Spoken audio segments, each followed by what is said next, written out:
In 2026, a company in China ordered billions of dollars worth of AI chips.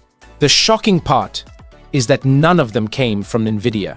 For years, Nvidia controlled about 95% of the AI chip market in China. Now, Nvidia's own finance chief says they are shipping 0 of their most advanced chips into the country this year. 0. A $50 billion market has essentially walked out the door and started building its own supply chain instead. This did not happen by accident. It happened because the United States spent years trying to stop China from ever making advanced chips at all. The plan was to keep China dependent on American technology. Instead, the restrictions forced an entire country to figure out how to build AI chips from scratch. If you are enjoying videos like this, please hit the like button because it takes a lot of effort to make these, and subscribe so you do not miss the next one. What you are about to hear is the story of how a company that could not even buy basic parts a few years ago managed to build a chip good enough to make Silicon Valley nervous. To snorts understand how China built its own AI chip industry, we have to go back to where this whole story started. A company built to survive. In 1987, a man named Ren Zhengfei started a small trading company in Shenzhen, China. He did not have billions of dollars. He had the equivalent of a few $1,000s. Ren grew up poor in rural China. He was one of 7 children in a family that sometimes did not have enough food to go around. Before starting his company, he worked as a military engineer building systems and learning how to solve problems with very limited resources. He has said openly that he did not start the business because he had a grand dream or a vision for changing the world. He started it because he needed to survive. He needed to feed his family. That company was Huawei. For decades, Huawei grew quietly. They built phone networks for rural areas that bigger companies ignored. They worked on infrastructure projects that seemed unglamorous at the time, but gave them deep experience in telecommunications. Eventually, they moved into smartphones, and by 2019, Huawei had become the second largest smartphone maker on the entire planet, right behind Apple. They were selling phones in over 170 countries. They were a massive success story that most people in the West had never heard of until it was too late to ignore them. But then, everything changed. The United States government decided Huawei was a national security threat. Washington blocked Huawei from buying American chips. They blocked Huawei from using American chip-making software. They pressured allies around the world to stop doing business with the company. A year later, the world's most important chip factory, TSMC in Taiwan, was forced to stop supplying Huawei entirely. Almost overnight, the company that had beaten Apple in phone sales could not get the parts to build a phone. Imagine running a busy restaurant that suddenly cannot buy a stove, a fridge, or even basic ingredients. The restaurant owner is told to keep serving customers anyway. That was Huawei's reality in 2020. Their supply chains collapsed overnight. Suppliers who had worked with them for years suddenly cut ties. Most people watching the industry thought the sanctions would be the end of the company.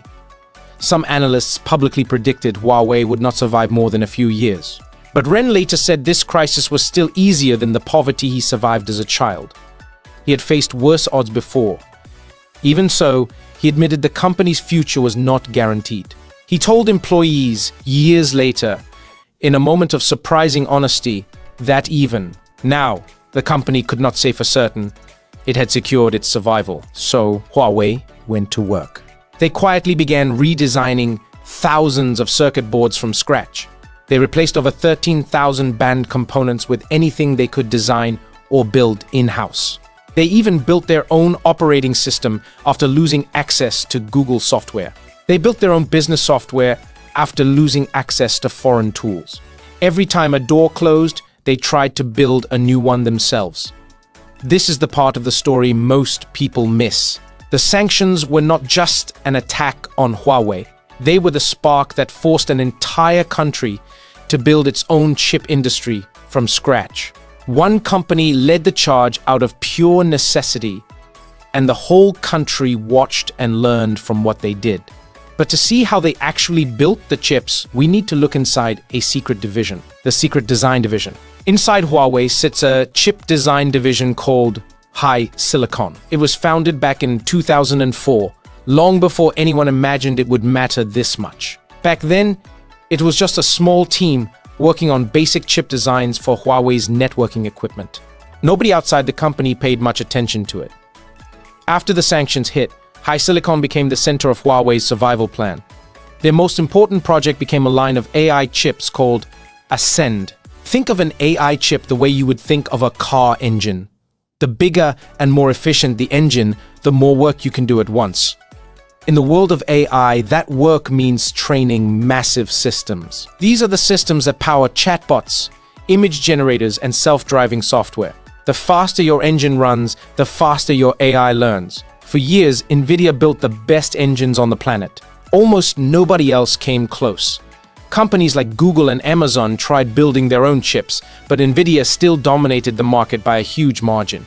They had spent over a decade perfecting their designs, and their software was so deeply embedded that switching to anything else felt almost impossible. Huawei's answer was the Ascend 910C. It was not their first attempt at an AI chip, but it was the one that mattered most. By 2025, the company was struggling to manufacture enough of them. Demand was high, but supply was limited. They needed to make more. Bloomberg reported that Huawei planned to roughly double 910C production in 2026. They were aiming for around 600,000 chips. Total Ascend output was climbing as high as 1.6 million dies across the whole product line. That is not a research project anymore. That is a full assembly line running around the clock with factories churning out chips by the thousands every week. But there was a massive problem standing in their way. Making a chip design is one thing. You can draw the plans on a computer. You can simulate how it will perform. But actually manufacturing that chip is something completely different. The most advanced chip factories in the world use a specific kind of machine called an EUV lithography system. These machines are so precise, they can trace patterns on silicon that are smaller than a human hair is wide. Only one company on Earth makes these machines. It is a Dutch company called ASML, and each one costs well over $200 million. The United States has blocked ASML from selling its newest machines to China. Without that tool, most experts assume China simply could not produce chips advanced enough to compete. It would be like trying to build a modern skyscraper with only hand tools. Everyone watching the industry thought Huawei was stuck. They had the designs, but no way to print them onto silicon. The whole world was about to find out if a country could build modern chips without the machines everyone said they needed. The workaround factory. China's largest chip factory is a company called smic.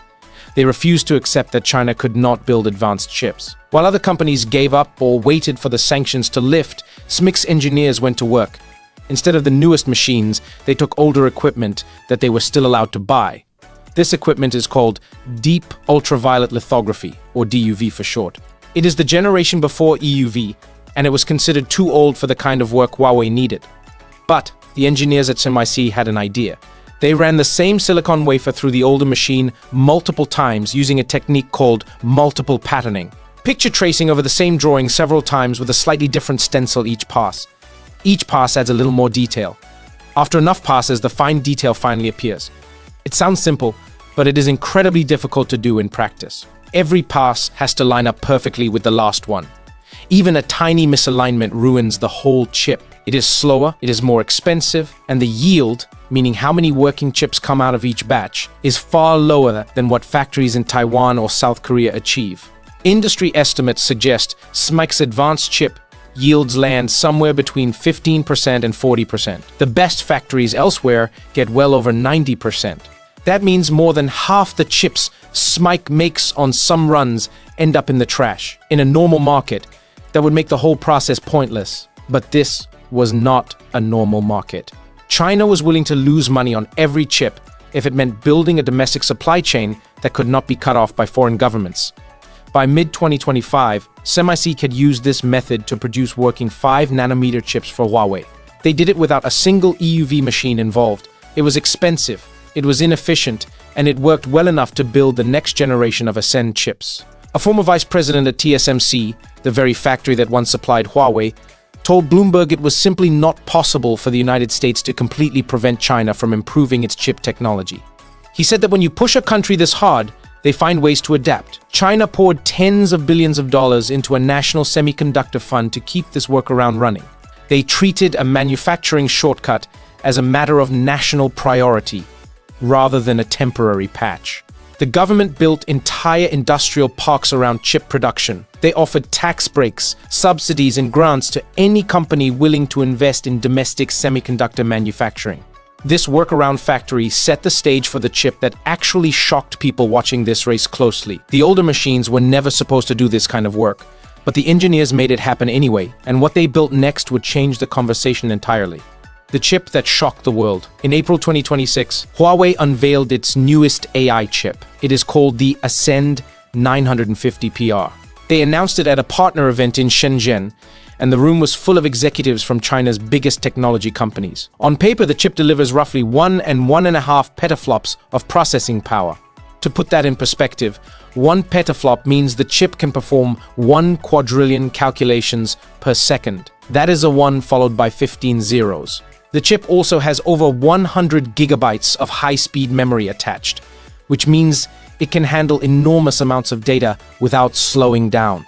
That puts it in the same conversation as some of Nvidia's most powerful chips, according to industry analysts who benchmarked it. It is important to be clear here. The new chip is not faster than Nvidia's absolute best hardware. Nobody serious claims that. If you put both chips in a head-to-head race, Nvidia still wins. Think of it less like a sports car overtaking a faster one on the highway. Think of it more like a reliable delivery van that never gets stuck at customs. It does not need to win the drag race. It just needs to show up every single time without anyone in Washington able to block the shipment. That is the part that makes it genuinely different from Nvidia's position more than the raw specs on a slide. For a Chinese company building AI systems, having a chip that arrives on time is worth more than a chip that is slightly faster but might never ship at all. And that turned out to be enough for the biggest companies in China. Alibaba and Tencent placed major orders. ByteDance alone committed over $5.1/2 billion to Huawei chips for its data music centers. Baidu is folding the chips into its own AI infrastructure. These are not small startups taking a gamble. These are some of the largest technology companies on the planet.